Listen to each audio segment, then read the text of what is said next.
México 1967.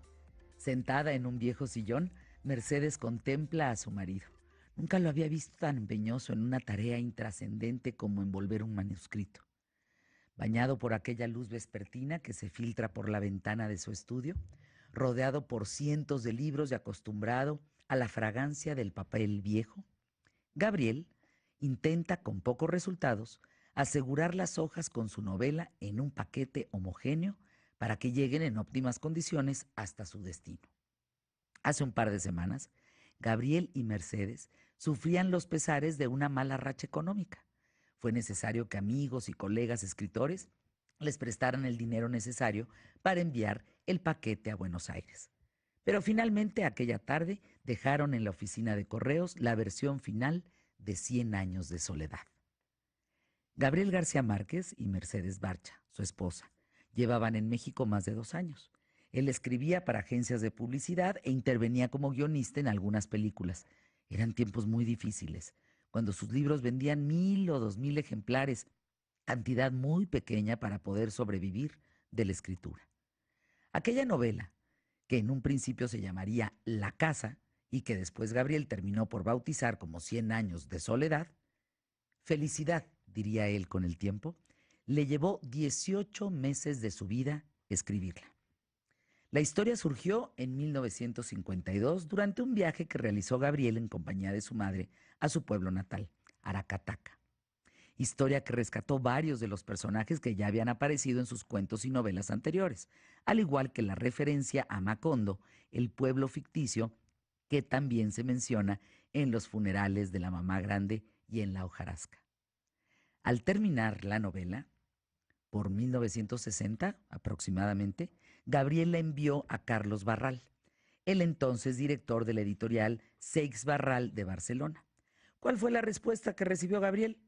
Yo creo que esta novela no sirve. No creo que vaya a tener éxito, le dijo Barral. Algo muy distinto de lo ocurrido con Francisco Porrúa, quien dirigía la editorial sudamericana de Buenos Aires y le entregó un adelanto de $500 a Gabriel. ¿Qué fue lo que dijo Francisco a Gabriel al leer las primeras páginas de 100 años de soledad? No se trataba de llegar al final para saber si la novela se podía publicar o no. La publicación ya estaba decidida con la primera línea, con el primer párrafo. Comprendí lo que cualquier editor sensato hubiera comprendido en mi lugar, que se trataba de una obra excepcional, una obra maestra. Pero también otros fueron los afortunados en conocer 100 años de soledad. Mucho antes de su publicación, por supuesto. Gabriel mandó capítulos a revistas y periódicos, además de pruebas a sus colegas escritores Carlos Fuentes y Julio Cortázar. En México, sí, en México tuvo grandes amigos que lo apoyaron durante todo el proceso de la escritura. Amigos como el director de cine Luis Alcoriza, su esposa Janet Reisenfeld, actriz de la época de oro del cine mexicano, el señor Mutis, y precisamente por todo ese apoyo, Gabriel tuvo un gesto de agradecimiento que hasta el día de hoy se considera una reliquia. Entregó a Luis las pruebas de imprenta de esta novela. Cuentan que Gabriel realizó las correcciones meticulosas de 100 años de soledad, pero una vez terminadas, nunca devolvió las galeras a la editorial. Envió sus observaciones aparte, estas pruebas las reservó para Luis y Janet con la dedicatoria del amigo que más los quiere en este mundo, Gabo, 1967.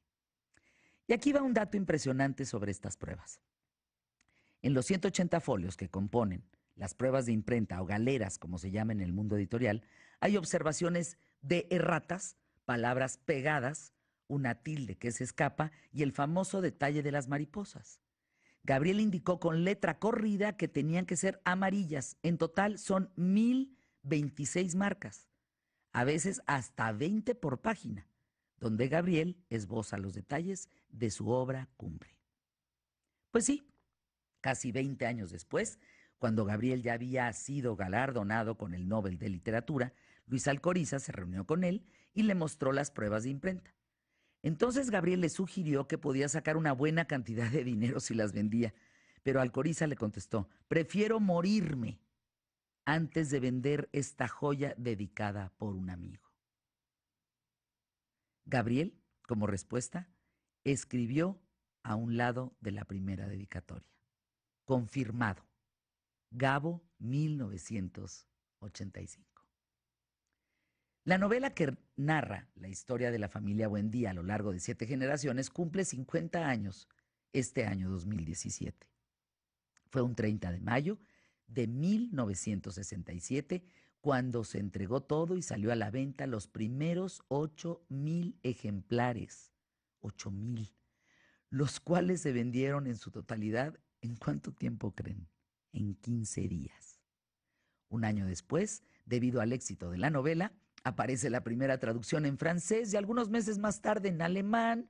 Luego viene la versión en inglés que se publica en 1970, a la que siguieron traducciones en ruso, chino, turco, catalán, entre muchísimos, japonés y otros tantos idiomas. Incluso, durante los años 70 y 80 salieron varias ediciones pirata que no pagaron derechos de autor como en la Unión Soviética y en China. Por eso es que es incorrecto decir que 100 años de soledad ha vendido 30 millones de ejemplares o 50, como dirían algunos otros en el mundo. No es una novela de 50 millones de ejemplares. Es incalculable. Hoy es un libro de texto. Gabriel García Márquez recibió en 2007 uno de los mejores regalos de cumpleaños por sus 80 años de vida. La Real Academia Española sacó a la venta una edición económica de 100 años de soledad de 1 millón de ejemplares. Y desde hace varios años, como les dije, la novela ya está considerada como un libro de texto en varios países. Decir que Gabriel García Márquez ha vendido más de 200 millones de libros es poco. Es incalculable. Antes no había un tratado de derechos de autor entre los países y había mucha piratería antes de estos tratados internacionales. 100 años de soledad. ¿Cuántos millones ha vendido? Imposible saberlo.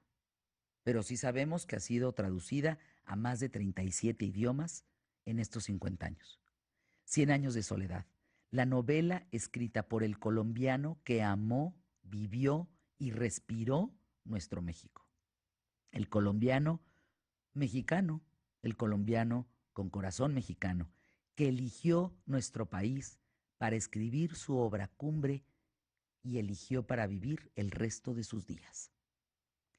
Porque México es y ha sido cuna de artistas, de escritores, de compositores, de actores, de mentes inspiradas y privilegiadas, que sin haber nacido aquí, comprobaron que aquí se puede hacer mucho, que los mexicanos somos un pueblo que ayuda, que tiende la mano, que abraza, que reconoce el talento, que vivimos en comunidad, donde lo que te importa a ti, me importa a mí. Un México donde hoy, igual que ayer, somos más los buenos.